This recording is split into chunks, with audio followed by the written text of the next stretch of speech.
3 अक्टूबर से 30 अक्टूबर तक का समय किन राशियों के लिए रहेगा विध्वंसकारी? तुला में मंगल और केतु की विनाशकारी युति का निर्माण। किन के जीवन में मचेगी खलबली, किन के जीवन में आएंगी खुशियां।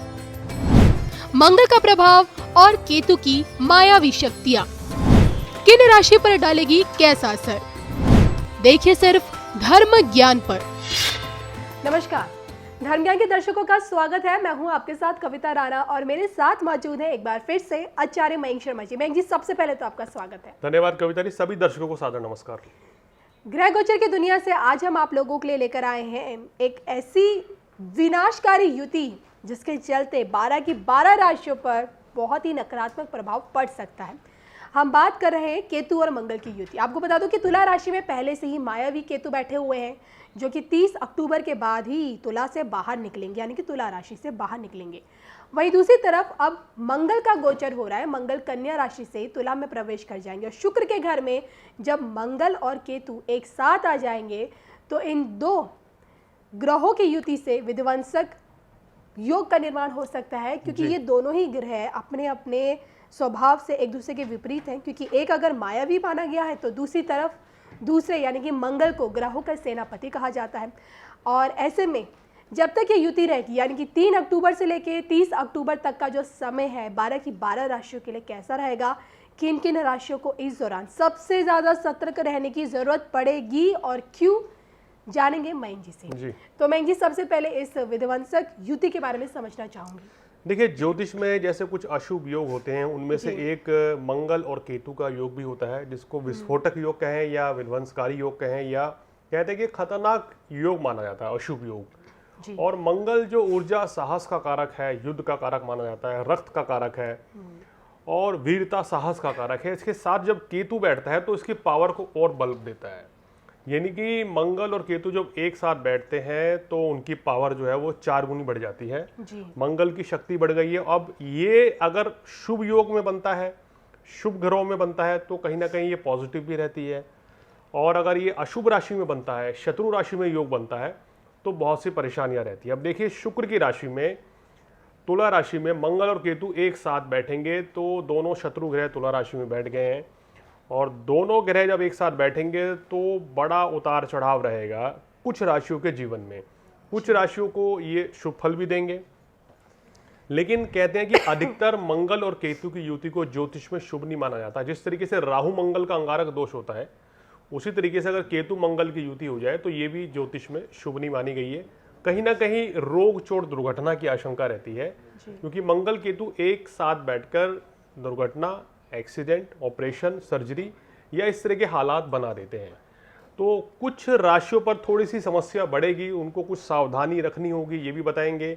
और इस तकरीबन 27 दिन के दौरान क्या करना है, क्या नहीं करना है, इसकी जानकारी भी देंगे। और किन राशियों को सावधानी के साथ साथ ये युति कुछ लाभ भी पहुंचा सकती है, इसके बारे में भी जानकारी देंगे। लेकिन मंगल केतु के बारे में बता दें कि ये जब दो ग्रह एक साथ बैठते हैं तो क्रोध की अधिकता बढ़ती है, तो आवेश बढ़ेगा, क्रोध बढ़ेगा, गुस्सा अधिक आएगा। तो 12 राशियों को थोड़ा सा तो सावधान इस दौरान रहना पड़ेगा। और सबसे बड़ी बात है कि आपका क्रोध यानी कि आपका गुस्सा ही आपकी तमाम समस्याओं का जड़ है। तो आइए, इस जड़ को कैसे खत्म किया जाएगा इन 27 दिनों के अंदर अंदर जब तक ये युति बनी रहेगी, राशि अनुसार जानते हैं इस युति का प्रभाव। सबसे पहले बात करेंगे मेष राशि की। देखिए, मेष राशि वालों के सप्तम भाव में ये योग बन रहा है, यानी कि सप्तम भाव हमारी मैरिड लाइफ का होता है या पार्टनरशिप का है, बिजनेस का है। तो यहाँ थोड़ा उतार चढ़ाव आपको देखने पड़ेंगे। हो सकता है कि जीवन साथी के साथ छोटी मोटी बात को लेकर तकरार संभव हो, तो उस चीज को टालने का प्रयास करें। आप ही की राशि के स्वामी केतु के साथ हैं, क्रोध की अधिकता रह सकती है। वाहन इत्यादि संभल कर चलाएंगे तो ये आपके लिए अच्छा रहेगा। हालांकि सप्तम भाव में मंगल है तो कार्य व्यवसाय में ये मंगल लाभ की स्थिति भी बना रहा है। वृषभ राशि वालों के 6ठे भाव में योग बनेगा। ये योग आपके लिए, ये जो गोचर है 3 अक्टूबर से 30 अक्टूबर तक का, आपके लिए बिल्कुल भी सही नहीं है। इस समय अपनी सेहत का ध्यान रखें, रोग चोट दुर्घटना से बचें। यानी कि अगर आप वाहन चला रहे हैं, स्कूटर चला रहे हैं, गाड़ी चला रहे हैं तो संभल कर चलाएं। छोटी मोटी चोट या एक्सीडेंट होने की आशंका रहेगी, तो संभल कर चलना आपके लिए हितकर रहेगा। व्यर्थ के वाद विवादों से दूर रहें। अगर आपका कोई कोर्ट कचहरी का मुकदमा चल रहा है तो कहीं ना कहीं अभी आपके पक्ष में फैसला इस समय नहीं आएगा या डिले हो जाएगा। धन लाभ के योग तो बनेंगे, लेकिन आपको सलाह दी जाती है कि लॉटरी जुए सट्टे से दूर रहें, अन्यथा तो धन हानि भी हो सकती है, यानी कि लेने के देने पड़ सकते हैं। कार्य व्यवसाय में किसी बड़े परिवर्तन से अभी बचना चाहिए। मिथुन राशि को भी इस युति से घबराने की जरूरत है? देखिए, मिथुन राशि वालों के पंचम भाव में ये युति बंदी है और कहीं ना कहीं पेट में तकलीफ होने के या पेट का इन्फेक्शन इस तकरीबन पूरे महीने ही आपको परेशान कर सकता है जी। तो मिथुन राशि वाले खान पान पे थोड़ा संयम रखेंगे तो आपके लिए अच्छा रहेगा। सेहत संबंधी परेशानी, मंगल केतु की युति खासकर पेट के रोग बढ़ा सकती है। हालांकि काम कारोबार के लिए, नौकरी के लिए ये स्थिति आपके लिए बहुत अच्छी रहेगी, क्योंकि मंगल की दृष्टि लाभ स्थान पर है तो मंगल लाभ भी देंगे, धन लाभ के योग बनेंगे, आर्थिक स्थिति मजबूत रहेगी और काम कारोबार भी आपका अच्छा रहेगा। कर्क राशि? कर्क राशि वालों के चतुर्थ भाव में बन रहा है तो माता जी की सेहत का ध्यान रखें। इस समय कर्क राशि वाले, माता को कष्ट होने के योग बनते हैं मंगल केतु की युति से, या फिर आपको खुद को, अगर आपको ब्रोंकाइटिस, कफ, कोल्ड, एलर्जी या इस तरह की समस्याएं रहती हैं तो ये समस्याएं बढ़ सकती हैं, क्योंकि मंगल केतु की युति इस चीज़ को बढ़ाएगी, तो थोड़ा संभल के चलें। कार्य क्षेत्र में कर्क राशि वालों के लिए अच्छा है, क्योंकि मंगल की दृष्टि अपने भाव पर पड़ रही है, दशम भाव पर, तो ये आपके बिजनेस को बढ़ाएंगे, नौकरी में भी सफलता मिलेगी, काम कारोबार भी आपका अच्छा चलेगा। सिंह राशि? सिंह राशि वालों के लिए देखिए, तीसरे भाव में योग बन रहा है तो पराक्रम की वृद्धि होती भी नजर आ रही है और सभी कार्य आपके पूर्ण होंगे। भाग्य भी यहाँ साथ देता हुआ नजर आ रहा है। हौसला अफजाई बहुत ज़बरदस्त रहेगी। इस समय हर कार्य को कर गुजरने की आपके अंदर इच्छा रहेगी और वो पूरा भी कर पाएंगे, तो अच्छा समय रहेगा ये आपके काम कारोबार के लिए। चलिए आगे बढ़ते हैं और अब जान लेते हैं कन्या के बारे में। देखिए, कन्या राशि वो दूसरी राशि है वृषभ के बाद, जिसको बहुत ज़्यादा सावधान रहना चाहिए, क्योंकि कन्या राशि वालों के देखिए तो ये इनके दूसरे भाव में मंगल और केतु की युति है, ये बिल्कुल शुभ नहीं है जी। क्योंकि कन्या लगन या कन्या राशि में मंगल जो है अकारक माने जाते हैं, मार्केश होते हैं, और दूसरे भाव में बैठेंगे तो धन हानि होने की आशंका है। सेहत संबंधी परेशानी भी रह सकती है और व्यर्थ के वाद विवाद से दूर रहें, वाणी पर संयम रखें। तो ये समय कन्या राशि वालों को काफ़ी संभल कर चलने का रहेगा। पुराने रोग उभर सकते हैं तो इसलिए सेहत का अपना विशेष कर ध्यान रखें।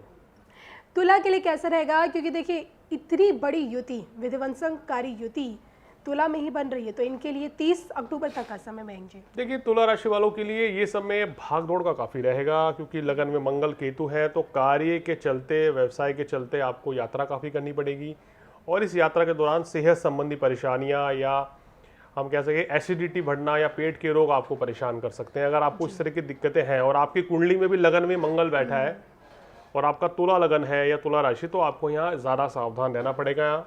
इनका कम से कम 30 अक्टूबर तक किसी भी तरह का वाद विवाद डालें, नौकरी व्यवसाय में परिवर्तन से बचें और जीवन साथी के साथ संबंधों में मधुरता लाएं। इस समय मंगल केतु की युति आपको क्रोध, आवेश को बढ़ाएगी, तो थोड़ा संभल कर चलें अपने कार्यस्थल पर और घर पर, तो आपके लिए काफ़ी अच्छा रहेगा। वृश्चिक राशि? वृश्चिक राशि वो तीसरी राशि, इसको ज़्यादा परेशानी रहेगी। 12वें भाव में आपकी राशि के स्वामी मंगल 12वें भाव में केतु के साथ है, तो ये बिल्कुल भी अच्छा नहीं है। रोग चोट होने की आशंका है, वाहन संभाल कर चलाएं। जी। कार्य व्यवसाय में इस समय परिवर्तन से आपको बचना चाहिए और सेहत का अपने ध्यान रखें। धन किसी को उधार मत दें, अन्यथा तो परेशानी बढ़ सकती है। कुल मिलाकर जितना ज़्यादा आप इस समय शांत रहेंगे उतना ही आपके लिए बेहतर रहेगा। आगे बढ़ते हैं और अब बात कर लेते हैं धनु के बारे में। धनु राशि वालों के लिए देखिए 11वें भाव में ये युति बन रही है, तो सबसे बढ़िया बात है कि ये आपके लिए प्रॉफिट के लिए, बिजनेस के लिए, नौकरी के लिए, धन लाभ के लिए, फाइनेंशियली बहुत अच्छी रहेगी। अच्छा खासा धन लाभ आपको इस पूरे महीने में रहेगा, खासकर 3 तारीख से लेकर 30 अक्टूबर तक। और अगर आप नए कार्य की शुरुआत करना चाहते हैं तो उसके लिए भी आपके लिए स्थिति बहुत बढ़िया है। नए कार्य की शुरुआत भी होगी, मन मुताबिक कार्य भी इस समय आप करेंगे। नई नौकरी के योग बन रहे हैं, नए काम की शुरुआत करनी, वो भी अच्छा होगा और आपकी घर परिवार में भी सुख शांति बनी रहेगी। मकर? मकर राशि वालों, इस समय अगर बात करें तो ये जो युति बन रही है आपके दशम भाव में बन रही है, ये आपके लिए काफ़ी अच्छी रहेगी। काम कारोबार के लिए आर्थिक स्थिति मजबूत रहेगी, धन लाभ के योग बनेंगे। अगर आप अभी बेरोजगार हैं तो नई नौकरी के भी योग बनते हुए नजर आ रहे हैं और वाहन भी आप इस समय ले सकते हैं। तो कुल मिलाकर स्थिति आपकी अच्छी रहेगी। मकर राशि वालों के लिए ये युति केवल एक ही सलाह है कि घर पर और अपने ऑफिस पर किसी भी तरह का डिस्प्यूट ना करें मकर राशि वाले, तो आपके लिए अच्छा रहेगा, क्योंकि आपको आजकल गुस्सा बहुत जल्दी आ रहा है, थोड़ा संभल कर चलना पड़ेगा। आगे बढ़ते हैं और अब बात कर लेते हैं कुंभ के बारे में। कुंभ राशि वालों के भाग्य स्थान में ये योग बनेगा तो भाग्य रुक रुक के साथ देगा, लेकिन कार्य सभी आपके पूर्ण हो जाएंगे। इस समय आप धार्मिक यात्रा पर भी जा सकते हैं, तो ऐसे ग्रह स्थिति बता रही है। ट्रैवल काफ़ी रहेगा जो बिजनेसमैन लोग हैं, और उनको काफ़ी अच्छा लाभ भी मिलेगा। कुल मिलाकर ये समय आपके लिए अच्छा है, पराक्रम की वृद्धि होगी, सभी कार्य आप बिल्कुल बेहतर तरीके से कर पाएंगे। चलिए अंतिम राशि मीन के बारे में बात कर लेते हैं। जी, ये वो राशि है जिसको सबसे ज़्यादा संभल कर चलने की जरूरत है, क्योंकि अष्टम भाव में आपका मंगल और केतु की युति बन रही है। अब आप देखिए, अष्टम भाव में मंगल और केतु आपके बन रहे हैं, और दूसरे भाव में आपके गुरु और राहु का चांडाल दोष भी है। तो ये आपकी राशि का स्वामी वक्री है, अष्टम भाव में मंगल केतु। तो सबसे बड़ी दिक्कत क्या रहेगी, इस पूरे महीने ही आप स्वस्थ नहीं रह पाएंगे। हेल्थ इशू कोई ना कोई लगा रहेगा, कोई ना कोई बीमारी परेशानी नहीं उभर सकती है। सेहत का ध्यान रखें, धन हानि होने की आशंका है, इसलिए कहीं भी इन्वेस्टमेंट मत करें, अन्यथा तो परेशानी में पड़ जाएंगे। किसी को पैसा भी उधार मत दीजिए। कार्य व्यवसाय में कोई परिवर्तन इस महीने नहीं करें, यानी कि जो जैसा चल रहा है वैसे ही चलने देंगे, तो मीन राशि वालों के लिए काफ़ी अच्छा रहेगा। तो मयंक जी ने ये राशि अनुसार बताया है कि आपकी राशि में किस भाव में मंगल और केतु की युति बन रही है, और उस भाव में जो युति बन रही है उसका प्रभाव आपके आने वाले समय पे कैसा पड़ेगा। तो ये 3 अक्टूबर से लेके 30 अक्टूबर तक का समय मयंक जी ने बताया। मयंक जी, ऐसे में क्या कुछ उपाय हैं जो प्रत्येक राशि के लिए करने जरूरी है? देखिए, 12 राशि के लोग बजरंग बाण का पाठ करें, हनुमान चालीसा करें, और जिन राशियों को मैंने समस्याएं बताई, जैसे वृषभ राशि हो गई है, कन्या राशि हो गई, वृश्चिक राशि हो गई है, मीन राशि, इन 4 राशि वालों को तो अपने घर पे सुंदरकांड का पाठ विशेष रूप से करना चाहिए। हनुमान जी को लाल चोला अर्पित करें, बूंदी के लड्डू चढ़ाएं, जिससे कि शुभ फलों में वृद्धि हो और आपकी परेशानियां जो कम हो। और 12 के 12 राशि वाले अपनी सेहत का ध्यान रखें, वाहन संभल कर चलाएं। और एक विस्फोटक योग में क्या रहता है कि क्रोध की अधिकता रहती है, जिससे कि रिश्ते खराब हो सकते हैं, चीज़ें खराब हो सकती हैं, तो इसलिए किसी भी हालत में क्रोध ना करें। बिल्कुल, कहा भी यही जाता है कि गुस्से से सिर्फ अपना ही नुकसान होता है, किसी और का नहीं। चलिए, इसी के साथ हम दोनों को दीजिए इजाजत। नमस्कार।